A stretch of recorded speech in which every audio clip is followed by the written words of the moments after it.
So this video is essentially a slightly deeper dive into the course guide or the syllabus for 7th grade ELA this year in my class.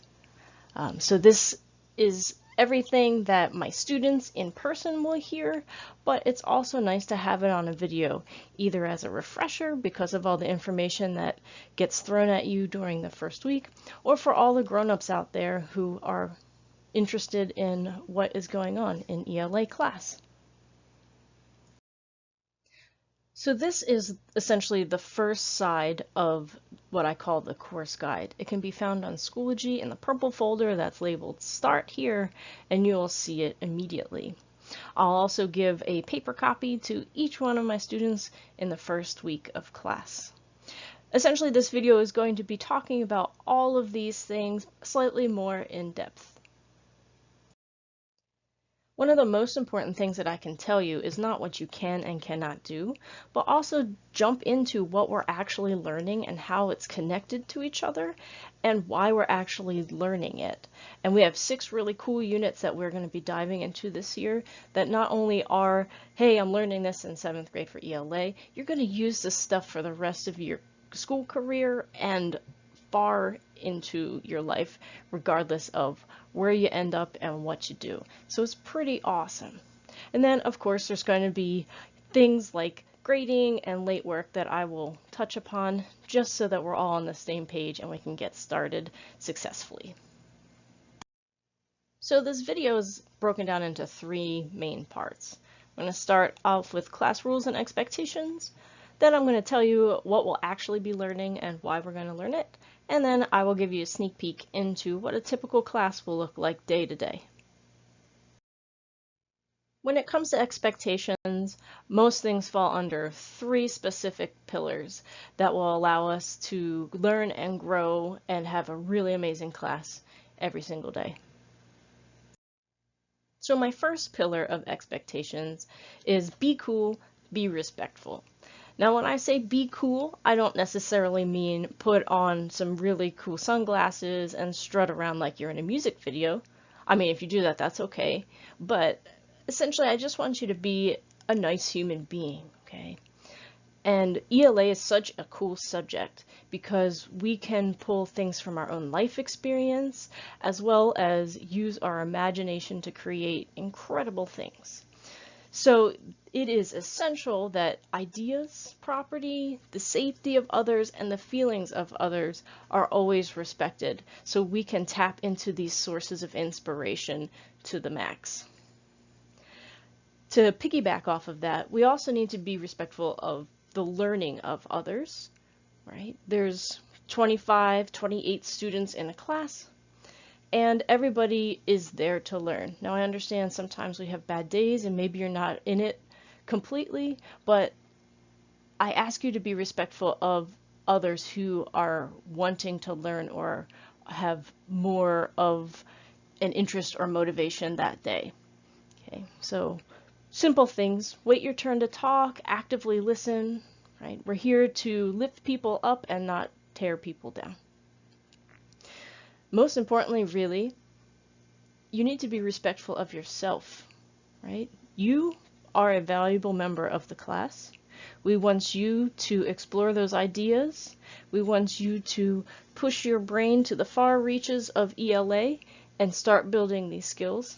And that starts by earning respect and being respectful to yourself, your ambitions, your goals, and also the other members of the class. So then you can earn the respect of others. And finally, please be respectful of me. I really want you to succeed, and I'm going to give 100% every single day so I can help you grow into a better student and hopefully a more interesting person. And I'm going to do everything that I can, and I sincerely promise this. So I might nag on you a little bit. I might ask you to redo things. So just please keep in mind that every time that I'm asking you to do something, it's not because I'm just trying to be mean or I'm pushing you in a bad kind of way. I'm truly trying to make you better at this. My second pillar is be prepared. Now this goes far beyond having a pencil, a notebook, a charged computer.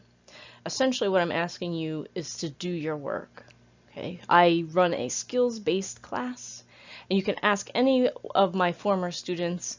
This is the one thing that I am a stickler on. We will be working through things, we will be questioning things, we will be rehashing things, and we will be doing work. Why is it this way? Because skills are learned through doing. Okay, you can't learn to play guitar through watching YouTube videos. You cannot become a Fortnite master by just watching a Twitch stream. Okay, you have to have it in your hands. You have to work through each skill in order for it to grow. Now, when we think of ELA, we immediately are like, oh, she's going to make me read and I'm going to have to write essays.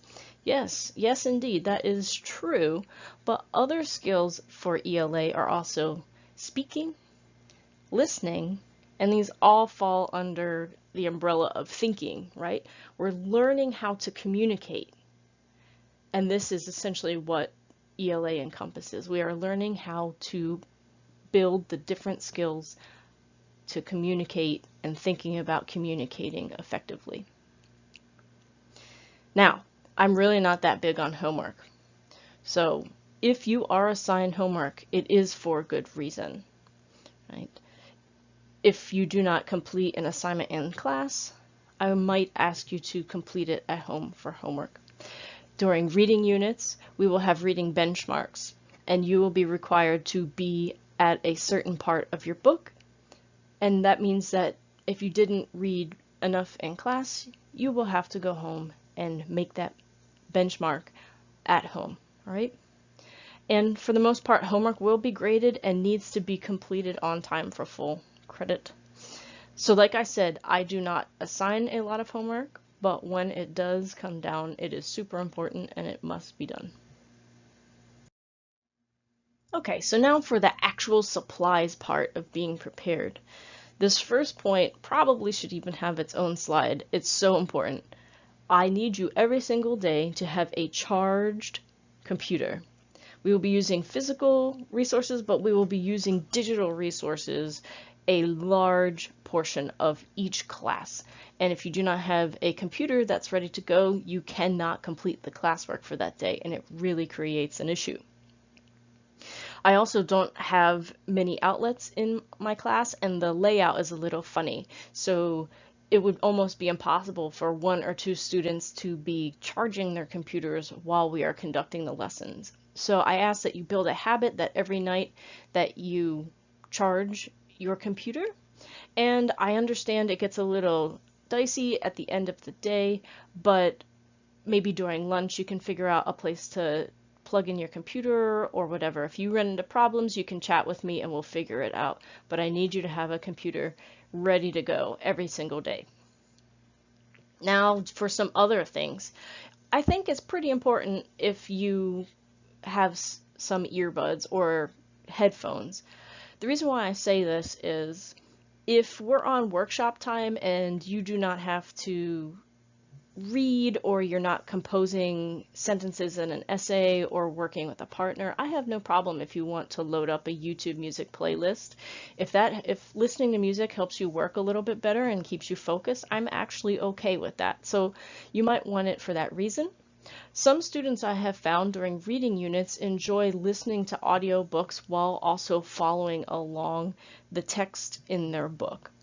This helps some students with comprehension, or it's just more enjoyable and you retain a little bit better.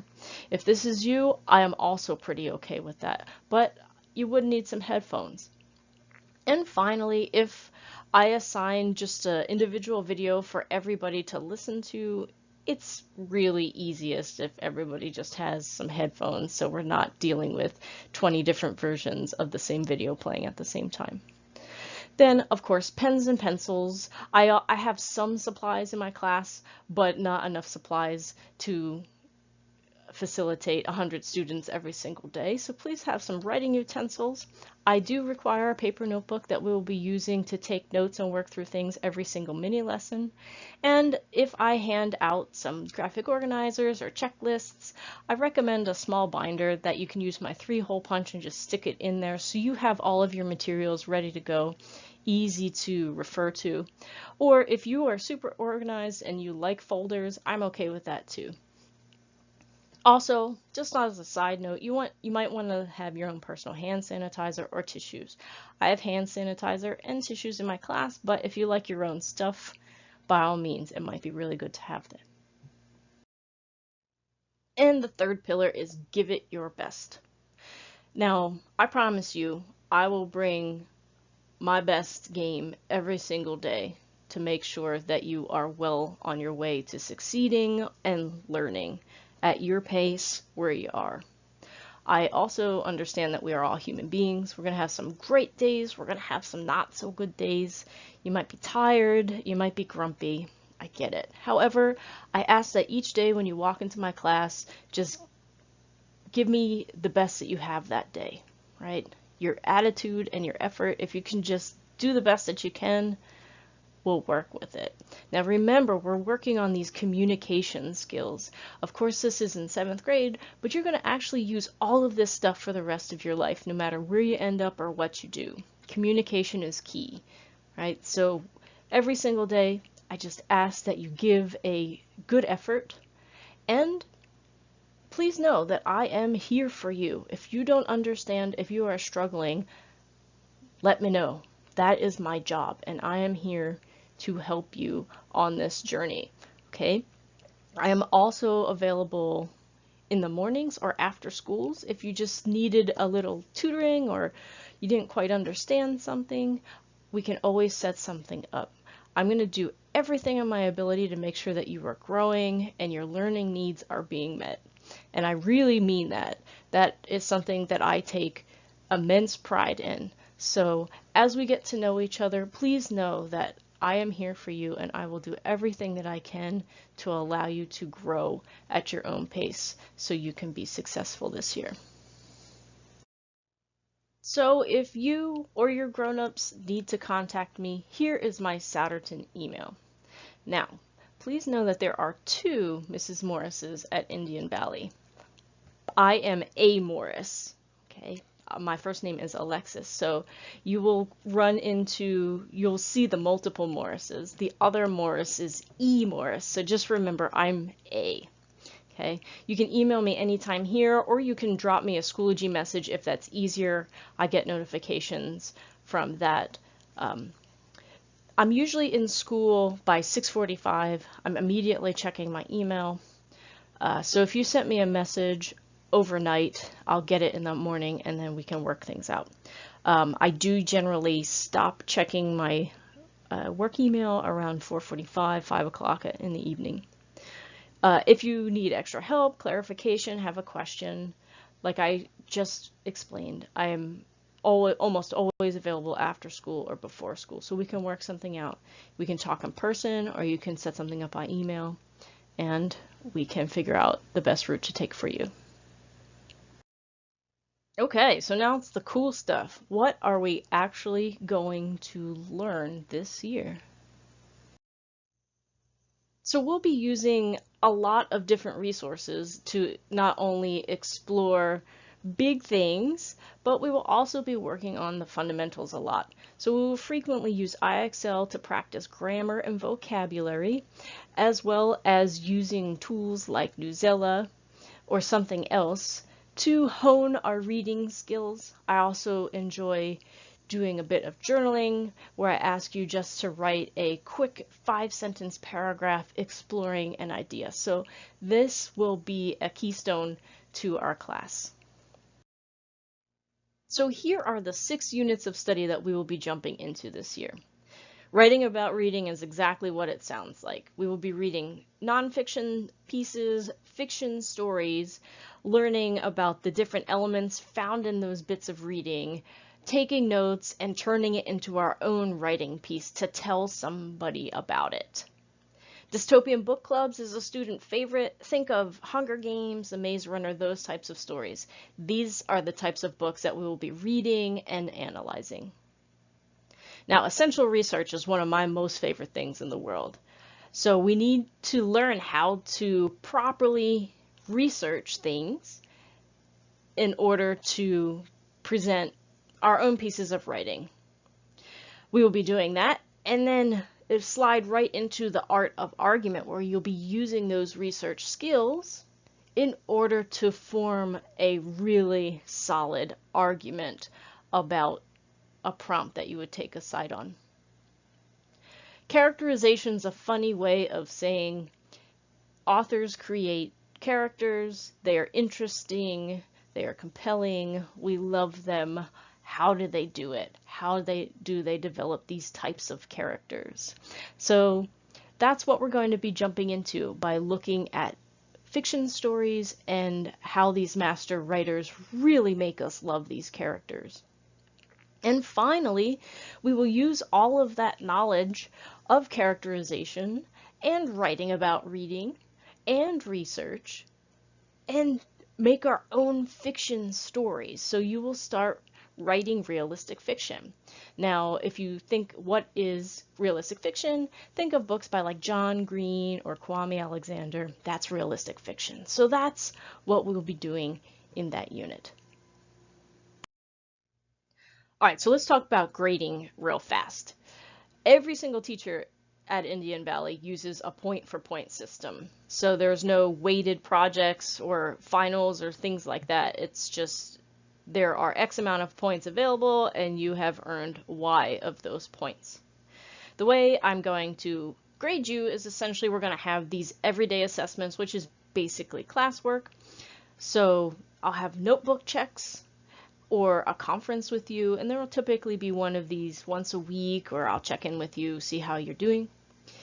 There'll be in-class assignments. We'll have daily bell ringers, which will be graded, and also these things I call session assignments, where it's the big idea that we were learning that day and how you were working with it.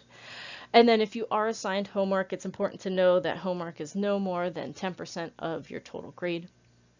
And then, of course, you're going to have your big projects, your end of unit projects. So there might be some reading responses, you will have some essays, you'll have the opportunity for some creative projects and presentations. So it's going to be a healthy mix. So all digital classwork will be posted on Schoology, and the vast majority of your classwork will be digital. There will be rare exceptions where I might have you draw something out or write something out and submit a physical piece of paper to me, so that will be the exception. But if you are out, you are responsible for checking on the missed lesson on Schoology and making up those missed assignments. If you are absent and I had handed out a piece of paper, there's a folder system in the back of the classroom that will allow you quick access to anything that you might have missed while you're absent. So all completed work must be physically turned in if it's a paper or submitted on Schoology on the due date. So what does this mean? There's that submit button on Schoology that in order for you to turn in your assignment, you must actually submit it. So even if you did something or worked on the assignment, but you did not hit that submit button, I did not get it. I'm a pretty fast grader because I don't like a lot of grading over my head. So if I grade an assignment and you have not submitted it, you will notice that you got a 0 in Home Access Center. Now please do not freak out, all hope is not lost, but this is letting you know and myself know that you did not do this, okay? If something's late because you're not sick or there is another need, I will always take your late work, but it will be graded at a slight penalty. So Home Access Center is the only place that you will be able to see your up-to-date grade and any missing assignments, as I just explained. Okay, please do not use Schoology to look at your grades. It will not be accurate. You can use the gradebook in Schoology to access an assignment that you did not turn in, but please do not use that gradebook because sometimes just the way things get wonky is it'll look like you have a 43% on Schoology, but then you go on Home Access Center and you actually have a 95. Home Access Center is your grade, and it is important to check it early, check it often, and it will always be up to date with what we did, what was due, and what is coming up. So because we use a units of study curriculum, A typical day in ELA class is very uniform for the most part, with a couple of exceptions here and there. So this is how a typical 7th grade ELA class is going to run in my classroom. So every single day, as soon as you enter the room, you're going to immediately start a bell ringer activity that will be displayed. This will be in a digital notebook that I will explain to you, and you will have one of these every single day. And at the end of the week, they will be graded. I will always then, after this really fast 3 to 7 minute activity, depending on what it is for the day, go over the daily plan. The daily plan for your class is always written on the whiteboard for everyone to see throughout the entirety of class. And I will explain it step by step each and every day. Then we might go into some skill building for the day if it's appropriate. So this is where we might do an IXL, we might do a Newsela, we might do a Kahoot, who knows. Then we will have a mini lesson. So these are the sessions that you should now be familiar with. So that is the little bite-sized topic of our big unit that we will be working with for the day. And then we will move on to workshop time for the back half of the class. Okay, so this might include applying what you learned in today's mini lesson, or maybe you started writing your essay, you're doing your first draft, whatever. So you will always have some workshop time. And during book units, there will more than likely always be a good chunk of independent reading to allow you to move through your book quickly. So for the most part, we will be running our class off of the Schoology platform, especially with COVID still being a thing. It's just easiest to have a nice central hub for what we did that day. So we will be hanging out with our friend Schoology all the time. So like I said, we'll be using a combination of physical and digital resources this year, but class materials, outlines, and assignments will more than likely be posted on Schoology. And if they're not and you are absent, I understand that and we will work that through, okay? But please check Schoology often. So there may be times if you have just been a rock star and you finish your work early, you'll ask yourself, well, what am I supposed to do now? So here are some options for you. Read an independent reading book. Miss Han in the library is super awesome. If you want to go to the library, grab a book, I'm cool with that. I have some books in my classroom as well. Or if you have your own favorite book and all of your other stuff is complete, please read a book. We also have Newsela. Newsela is super neat. You can read an article or two in Newsela. You can do some work in IXL if you like the game aspect of it, or if you are one of those people that likes to chase the badges, you can do some IXL work. You can work some creative writing in your journal, or you can work on any ELA homework or work that might not be done. But if you are finished, this is what I really would ask that you do not do. Please don't just listen to music. Please do not sleep in my class. Definitely no computer games allowed unless we're playing a Kahoot, a Blooket, what have you. Cell phones must stay away. If you need to use your cell phone for anything, talk to me and say, hey, this is going on, can I text my mom or something like that? Then fine. But other than that, cell phones away. And this is ELA class. Okay, so I need you to be working on ELA stuff. Please do not work on other subjects' homework that you didn't do. If there's an issue, as always, you can chat with me, but as a general rule, this is what I would ask that you refrain from doing. All right, so you made it to the end of the video. So once again, here is my email. Please remember that I am A. Morris, not E. Morris. Or if you shoot me a Schoology message, I get that just as easily. Okay, you can contact me anytime, and I'm usually very, very, very good about getting back to you unless it's in the evening, and then I am probably sleeping, and I will get back to you early in the morning the next day. As always, if you need any help, clarification, you need to meet up, you need extra tutoring, whatever, I am here for you. Please do not hesitate to reach out, and I will do everything that I can to ensure that you are having a good and successful year.